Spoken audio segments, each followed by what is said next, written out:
Well, welcome to Docktails on this episode of What Yacht to Do.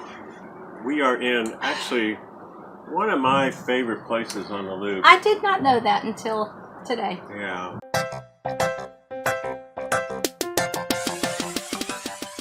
It is really kind of neat because you're downtown in Kingston. There's lots of nice restaurants. Even in the COVID area, we found that there's restaurants are open. Some even have inside dining. So even though you're in New York, the restrictions have loosened up here, which is nice. Very nice. Yeah. We woke up early this morning. You got up really early, like 4:30. And didn't... Well, no, I did wake at 4:30 and then I went back to sleep. I finally got out of bed at 6 and finished scrubbing the back end of the boat. Good boy. Yeah, and so I had worked up a sweat and everything, but was ready to launch out by 8 o'clock. We had everything put away and got out of there. That was pretty easy getting out of there today. You did great. Yeah. And the Beautiful. Hudson just is beautiful. So Yeah. I'd forgotten.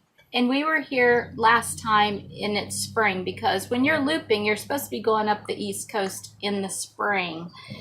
And it's fall, early fall. And so anyway, we are enjoying the scenery. There are a few lighthouses that are just unique and beautiful along the way. The second time we can take it all in a little bit because they're a little less apprehensive about operating the boat. And I think we're a little bit more calm about that. Yeah. At least I am. And Me now too. you can kind of just sit look back around and look around and take it all in and see some of the things. And we intend to explore a little bit more of Kingston this time because who knows when we'll be back again. Yeah, the first time around the loop, I was, like you said, just nervous about everything, that I did not stop and take in the scenery. It's a good thing we did a blog and a YouTube channel so I can look back at those and I look see at your blogs once in a while just to kind of remember, hey, what did we do there? And Rev has just a terrific blog on our first loop on there. Thank you. So really kind of neat. Somebody said you need to publish that into a book. Well, I don't know. I got kind of lazy at the end. Totally agree. We can put some of the stats from the gold loop in the front and some of the numbers that we have on our frequently asked questions and our mile updates and put it in there as a book. I don't know. It sounds good at happy hour right now. It's being written right before your very eyes. Yeah, it sounds good at happy hour, but we'll see if it really comes to be. We did stop and get fuel. Yes.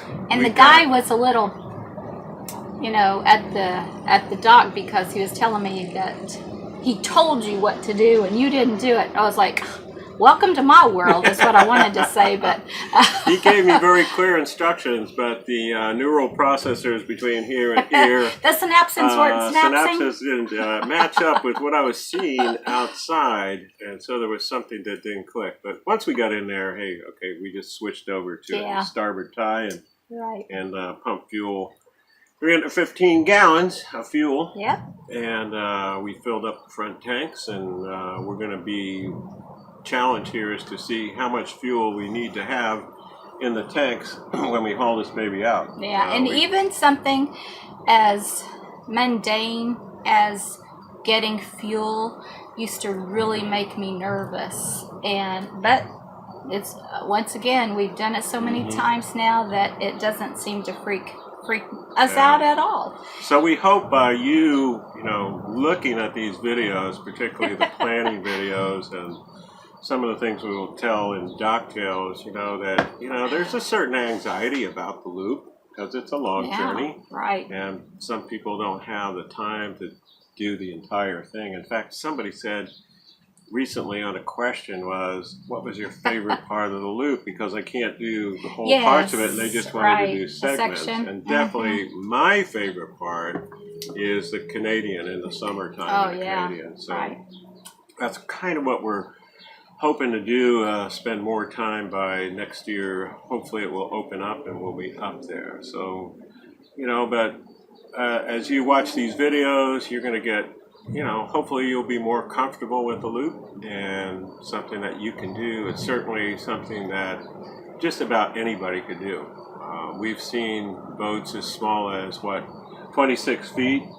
24 feet. 24 there was feet. a tug, I Yeah. think that was 24. 24, just, you know, going around, and we've seen boats as big as 60 feet.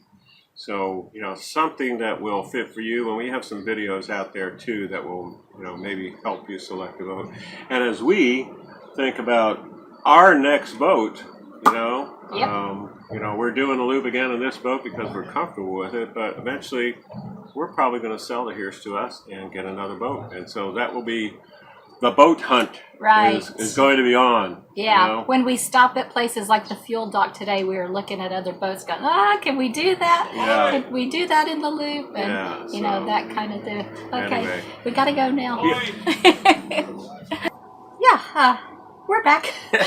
We're back. We had the dock master and his assistants there. They were heading out for about a half an hour, probably going to go get something to eat, and they're going to come back. We hadn't even checked in with them yet, but so friendly here, and they said, no, don't worry about checking in right now. They're taking the money. They just wanted to give us, the bathroom code, the Wi-Fi code, and nice. something else. So they wrote it down on a piece of paper. That's something when you get into a marina is, you know, we get the power on and make sure that we at least ask the dock hands, hey, where do we go to check in? And so point it out because you're in unfamiliar territory. Point it out, that's where we go. And they'll usually say, hey, no rush, or hey, we're going to close in 15 minutes, and then there is a rush. Usually you will have made a reservation and probably paid ahead of time. We try to not make reservations too far ahead of time with things because plans change. So, you know, but we give them the credit card and over the phone, and they're good with it, and we've never had any problems with it. I always ask, you know, who the person is, and if we have to cancel, is there not a problem?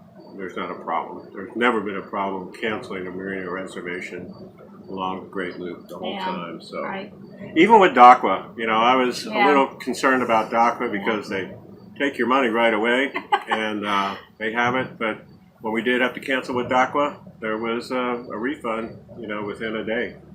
You can look on your credit card to see it. So anyway, so here we are, and we're going to get out and explore the town. Anything you got to do to get ready for tomorrow?